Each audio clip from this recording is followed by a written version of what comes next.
Yo Resonators, hope you all had great luck with your Augusta pulls, and good luck with the upcoming Yunu banner, my waifu. Arknights just dropped the new Wuthering Waves just dropped the new Tidal Defense event that gives a generous whooping total of 1,200 asteroids. And I know many of you like skipping text tutorials or just don't feel like trying hard in the event and you want to get straight to those yummy asteroids and other great rewards. Or maybe you want to get to a high wave and flex on your friends. So, ladies and lords arbiters, my name is Helios, and today allow me to navigate you through a swift and smooth sailing in the Tidal Defense waves. So join me and let's weather some waves.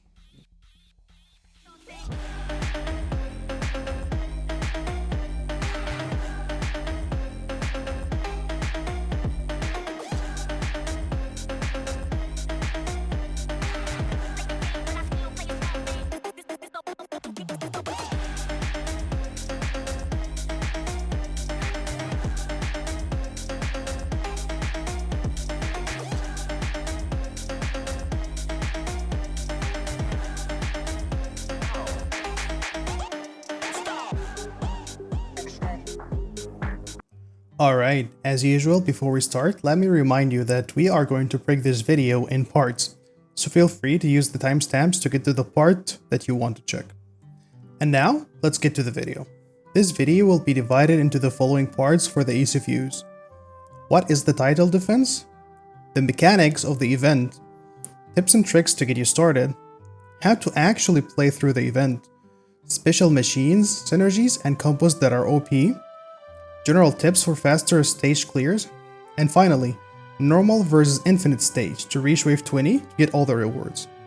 Starting off with the 1200 asteroids question. What is the Tidal Defense? Tidal Defense functions exactly like tower defense games if you're familiar with them, like Arknights, which is a great game by the way. The basic idea is that enemies spawn from a spawning location and start moving in a specific way or path to reach an area that you're supposed to protect. Well, Helios, how do you do that? Simply by placing down defenses portrayed in tiled machines to kill the enemies before they reach that point. Now, what are the mechanics? How does all that work? Basically, like I said, enemies comes in waves and each wave has a specific kind and number of enemies that you have to deal with by deploying machines on areas alongside the paths that they walk. Basically, you are the hero defending the base from the evil invasion. Of course, it's not that simple, as you will have life points, or hit points. Every time an enemy slips away from you and reaches your base, you will lose some of that HP. And if it drops to 0, well, game over for you. Of course, each machine has a cost, and you are limited by a number of machines in areas that you can place down these machines on. So, it's more like utilizing the best that you can with the resources that you have. Now let's take a look at the actual gameplay of the event. As you can see, your base, aka the energy matrix, is at this side, and the enemies are going to spawn from the red gate side. You can see your base and where the enemies will spawn displayed in that red icon in your minimap, and the game sends virtual holograms with the enemy pathing to help you decide where to place your machines. As you can see, you start with a specific amount of deployment cost, and each machine you place down takes away from that currency, as well as a limit to how many machines you can place down. Now let's simulate one wave. But before we do that, I need to mention that you need to prepare before you start the wave by choosing which machines you're gonna bring with you. I also need to mention that there are 3 types of tiles you can place your machines on: roof, wall, and ground. As you can see here, there is no walls or roof, so let's prepare with some ground machines to help us defend. One very important note is that combat is completely disabled here, and that small cute cool robot flying with me is your weapon. That is the only way to damage enemies manually, is using those cool robots to fire and attack the enemies. Now let's make some ground machines and place them one by one. As you can see, there are machines that do damage and others that do crowd control effects like freeze, paralyze, and you need to use a mixture of both. Now that we chose our machines, let's place them down until we are out of deployment cost and start the simulation, and let the magic happen. As you can see, enemies will start moving slowly, and yep, they will fall for every one of your traps, because they have the IQ of a tower floor boss thinking they have a chance against a dungeon main. And that's it for the basics. That is how most of your waves will go. Now let's talk a bit about the machines. As we mentioned before, there are 3 types of auto machines: ground, wall, and ceiling.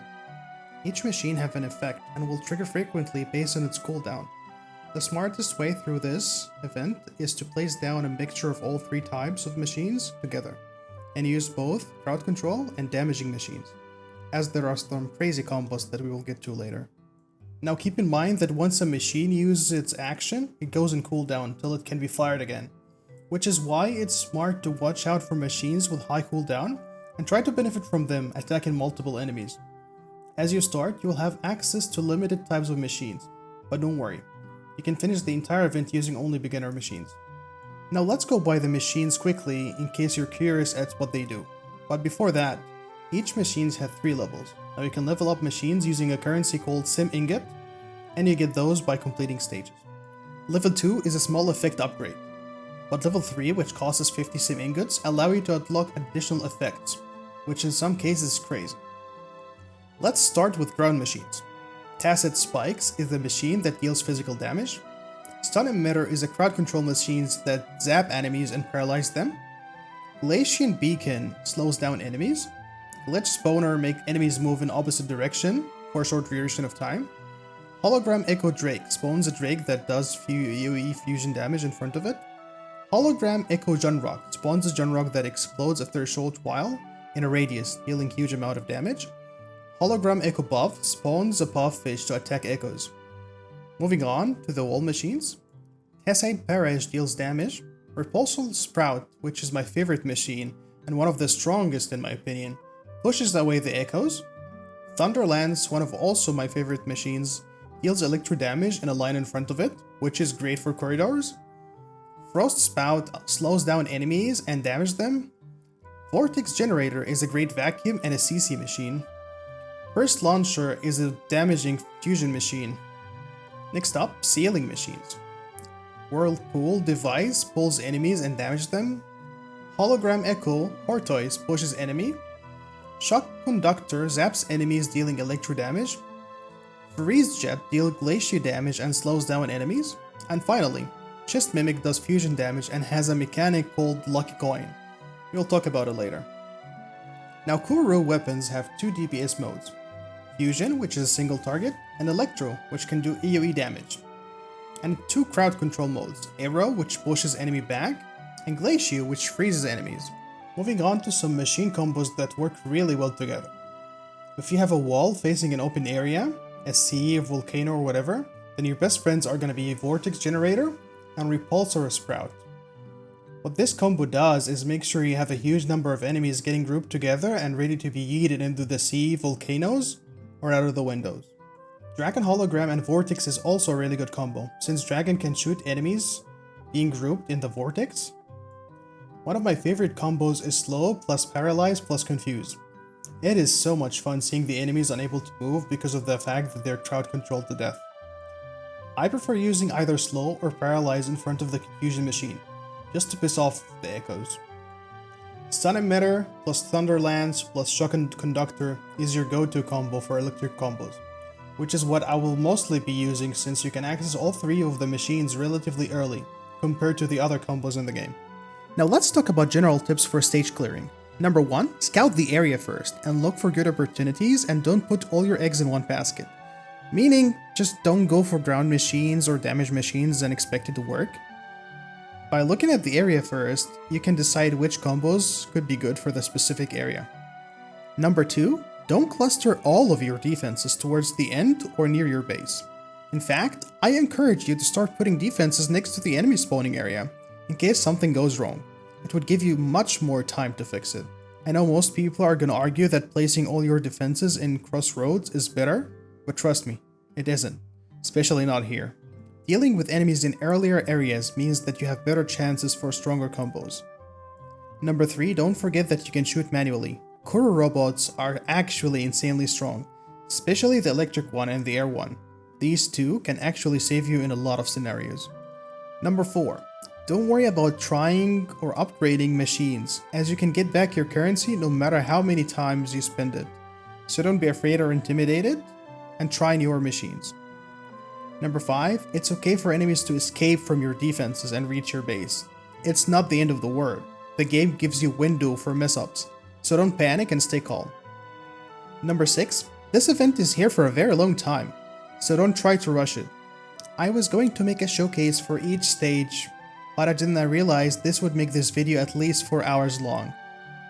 So I have decided if it's necessary and if there's a lot of demand, I'm gonna do separate videos for each stage, just to make it simpler and not to make this video a 4-hour long video. Number 7. There is another way to power up called Overwatch Protocol, which unlocks perks that can help you later on. So don't forget to upgrade that, plus your machines after every stage. My recommendations for the Overwatch Protocol are always going to be database expansions and then venture capital funds. Now, before we go any further, if you like the video so far, consider liking and subscribing, since that really helps with the algorithm and encourages me to work more on videos. Also, type in the comment section if you would like to see more Wuwa videos or a specific guide that you would like me to do. And don't forget to check my other videos and guides. Likes and subscribes are highly appreciated, so thank you in advance. Now back to the video. Now that you have better understanding, let's talk about advanced stages and Deathtrap mode, which is infinite waves mode. In the background, I'll start playing my Deathtrap run from wave 1 all the way to 20. If you don't feel like playing for yourself, just copy what I did and you'll be fine. In advanced and harder stages, enemies will spawn from multiple directions, but don't worry, they will always end up trying to reach for your base, and you can always see the pattern that they follow, and keep an eye after each stage to check where the enemies will actually come from during this wave. Also, keep in mind that not all enemies are the same. Some enemies are faster, like the freaking Cruise Wing. I hate that piece of shit. Some enemies give buffs to other enemies like Spectre Prism and Arrow Prism. And there is Havoc Prism, which spawns 4 enemies on death. You know when you see a spider and then you go like kill it before it breeds or kill it before it lays eggs? Can't do that with the Havoc Prism. There are also dangerous tacit discords. I promise you, that's what they're called. I did not make that up. They're just called dangerous tacit discords.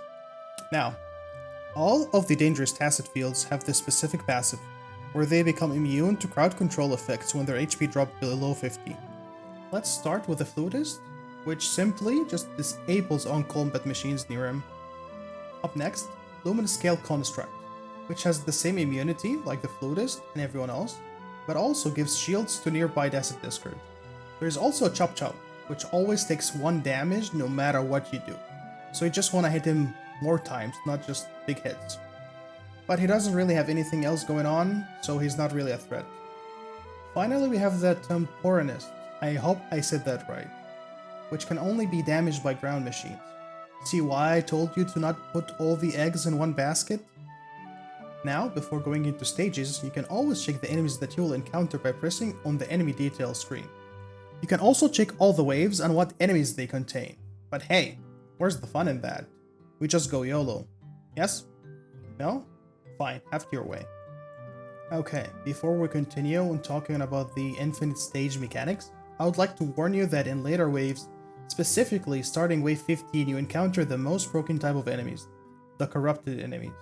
Yep, that's right. As if it wasn't bad enough, some enemies are corrupted.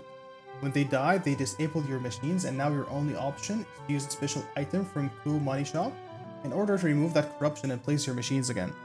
Sounds painful? Well, luckily you only need to get to wave 20, so no biggie. Oh yeah, and some enemies have shields that ignore crowd control. I almost forgot about that. Finally, moving on to the last part, which is why most of you are here, the almighty Deathtrap. Honestly, aside from the corrupted enemies and some other mechanics, it is actually pretty much like the other waves. So, what are these mechanics? You get introduced to the tactic set, which gives you power-ups. Think of it like the Fantasies buff. You choose a perk between each wave, and at the specific thresholds, you get super power-ups, depending on how many power-ups in that set that you've selected in each wave. By the way, in my Deathtrap run, I use Silent Lightning, because well, I like zapping things, and Chain Lightning is fun. Now, lastly, we have the Coal Money Shop. After specific wave thresholds, 5 waves by the way, Coal Money Shop is gonna spawn, bringing you tactics to buy and items to use. The items are really OP, and there's one that is really important that you need to consider buying. the frequency neutralizer. What it does is that it removes corruption tiles so you can place down machines again. With that, I can proudly say that we have reached the end of this basic guide for the new event. I was hoping to dive further in depth, but since I wanted to release this video as early as possible to help as much people as I can, it didn't seem like the right choice because it will make the video much longer. It will take much more time to prepare. I will leave the Deathtrap run running with some music in the background in case any of you wanted to copy what I have done to reach wave 20. Thank you all so much for joining me today. Don't forget to like and subscribe, and good luck on the event, and may the Kuro RNG god bless your polls. That's it for me, and I'll see you in the next one. Helios out.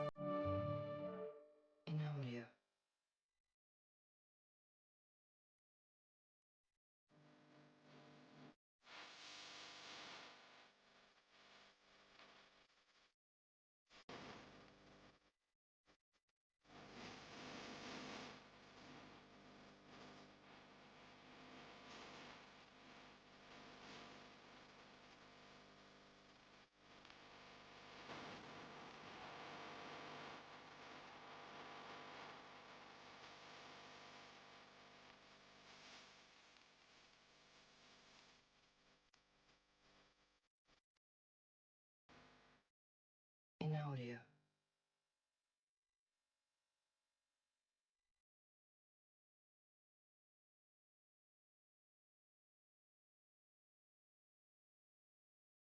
In audio.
I see her rolling up, Uber black Cadillac, high heel boots and a sexy body full of tats. Baby's bad, oh baby's hella bad. After her there ain't no coming back. Wanna take a run at that. I think she's feeling me, turn it up a few degrees. My imagination of her body gets the best of me. Oh gosh, she's such a tease, bitten lips, bruised knees. I'm addicted to her, need her touching me, cause she got a bad little waist. And we tearing down this place, off the liquor that we chase. Got some egos to the face, baby I don't need no space. Coming closer for a taste, and I'll show you how I make everything just fade away. Cause she's like sex, drugs, cocaine, body so insane. Jealous of the clothing that she wears up on that tight frame. All game, no shame, baby came here to play. I feel like an addict cause she's sex, drugs, cocaine.